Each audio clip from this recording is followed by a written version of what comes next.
My fellow Mainers, I am not a politician. I am a blue-collar governor, and I represent the hard-working people of Maine. The elite will never vote for me, and that's okay. I'm not worried about the next election. I'm worried about the next generation. That's why I'm so opposed to raising taxes, even a little bit. Mainers cannot afford any more tax burden, especially our elderly on fixed incomes. Maine's high taxes is one reason we are ranked 50th in the nation for doing business. To improve our business climate, we must reduce our energy costs, retain a well-educated workforce, and drive our taxes down. That is why I vetoed the budget. But this veto was not done lightly. When I submitted a balanced budget, I knew there would be concern from many legislators. We had almost 6 months to work together and find a solution that would have made hard decisions but still protected our most vulnerable. It was an opportunity for our state to do something great, to make real changes for the better. Unfortunately, it was a missed opportunity. There are two groups harmed by this budget, our students and our elderly. Students are harmed by the education cuts forced through the process.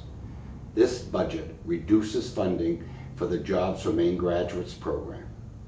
It reduces funding for innovative programs such as career and technical education and the funds for efficient delivery of educational services.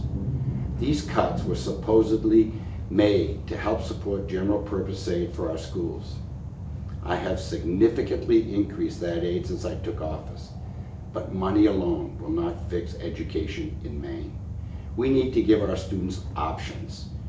We need to recognize that each student is an individual and each one learns differently. Throwing more money at administration and overhead simply continues the status quo. The second group harmed in this budget is our elderly. Some legislators have said that no one cares about rate increases in our meals, lodging, and sales taxes. That could not be more wrong. Retired mill workers living on fixed incomes, elderly widows collecting Social Security, and our veterans who receive nothing more than their military pensions, each of them care about this tax increase. We are already one of the highest tax states in the nation. We have some of the lowest per capita income in the country. Now is not the time to ask Mainers to give more to fund government. It is time for us to make hard decisions and make real structural cuts. There is so much we can do. Our overly generous welfare program can be reformed by cutting waste, fraud, and abuse. We can rethink our subsidies to cities and towns. Lewiston and Auburn are already doing much together, and they can do more. I have told everyone where the efficiencies can be found in Waterville, Winslow, Oakland, and Fairfield.